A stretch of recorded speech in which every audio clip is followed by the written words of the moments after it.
दर्पण के माध्यम से आप वस्तुओं को दूर स्थित वस्तुओं को बड़ा करके देखते हैं या छोटा करके देखते हैं। तो वो सारी चीजें जिन चीजों से संभव हो पाती हैं वो चीज है हमारी दर्पण। हम आज के दिन दर्पण के बारे में समझेंगे कि कौन सा दर्पण किस तरह से पहचाना जाएगा। दर्पण क्या होता है, सबसे पहले हम उस विषय पर आते हैं।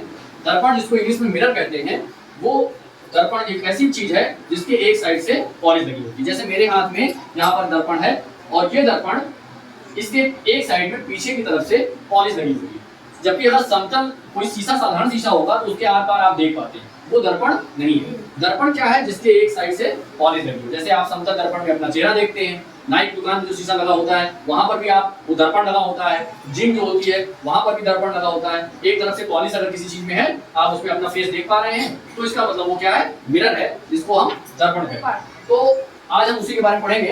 ये हमारा गोलीय दर्पण यानी स्फेरिकल मिरर विषय है प्रकाश चैप्टर का। तो गोलीय दर्पण मुख्य रूप से कितने प्रकार के होते हैं? दो प्रकार के होते हैं। कौन कौन से?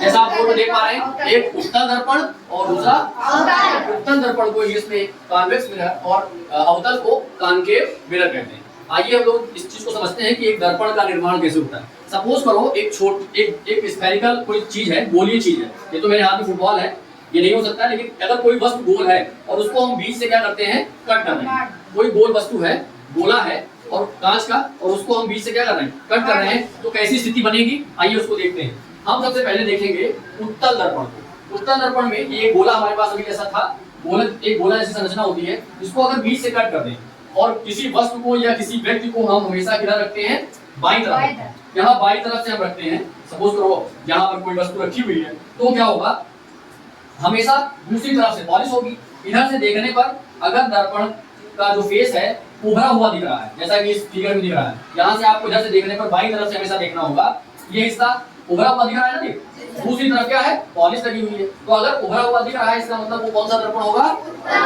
उत्तल दर्पण की पहचान क्या है कि आपका जो दर्पण है वो बाईं तरफ से देखने पर उभरा हुआ रहेगा, जबकि दूसरी ओर दाहिनी तरफ पॉलिश लगी होगी। जैसा कि यहाँ पर हमारे पास एक दर्पण है और इस दर्पण को अगर कहा जाए, मेरे पास दोनों दर्पण है, उत्तल और अवतल। इसको जानने का क्या तरीका होगा कि कौन सा उत्तल दर्पण है, कौन सा अवतल दर्पण है, आप इसको छूकर कैसे पहचानेंगे? तो बहुत आसान तरीका है। आप इस दर्पण को छुएंगे और अगर बीच में सेंटर में उभरा हुआ नजर आए, तो इसका मतलब ये कौन सा दर्पण होगा, उत्तल दर्पण होगा। साइड में दबा रहेगा लेकिन बीच में उभरा हुआ रहेगा, तो ये उत्तल दर्पण है। जबकि दूसरा वाला जो दर्पण है वो क्या होगा, बीच में दबा होगा, यानी बीच में धंसा होगा और साइड से थोड़ा सा उठा होगा, बीच में गहरा होगा। तो इसमें ये कौन सा है, अवतल दर्पण है। ठीक, तो ये तो हो गया। अगर हम बाईं साइड से देख रहे हैं और ये हिस्सा हमारा उभरा हुआ है, तो इसको क्या कहेंगे, कौन सा, उत्तल दर्पण। ठीक, आइए उत्तल दर्पण को और ठीक ढंग से समझते हैं। यहाँ पर ये इस जो एक गोलीय दर्पण था, इस गोलीय दर्पण का जो केंद्र है, इसको हम क्या कहते हैं, वक्रता केंद्र। क्या कहते हैं, वक्रता केंद्र से और इस गोलीय दर्पण का जो किनारा है, यहाँ से और यहाँ तक की दूरी को हम क्या कहते हैं, आर कहते हैं। और आर हमारा क्या होता है, वक्रता त्रिज्या। वक्रता त्रिज्या क्या है, वक्रता केंद्र से और यहाँ तक के बीच की दूरी। ठीक है, सबको समझ में आ गई।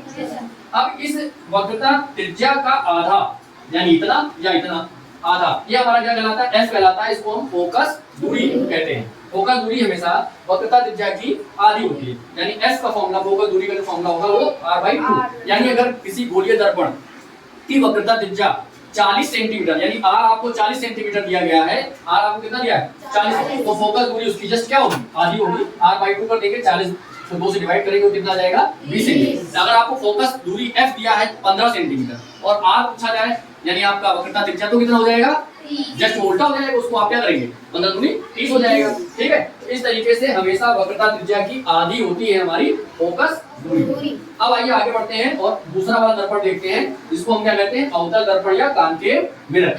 कॉनकेव मिरर की कहानी क्या है, फिर आप बाईं साइड से ही खड़े होंगे, किसी वस्तु को रखेंगे तो हमेशा दर्पण की बाईं तरफ रखेंगे, पॉलिश जब लगाएंगे तो हमेशा किधर से लगाएंगे, दाहिनी तरफ से लगाएंगे।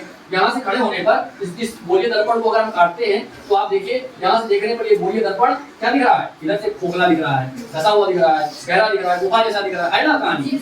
तो ये अगर इस तरह से खोखला दिख रहा है, तो इसका मतलब ये कौन सा दर्पण होगा, अवतल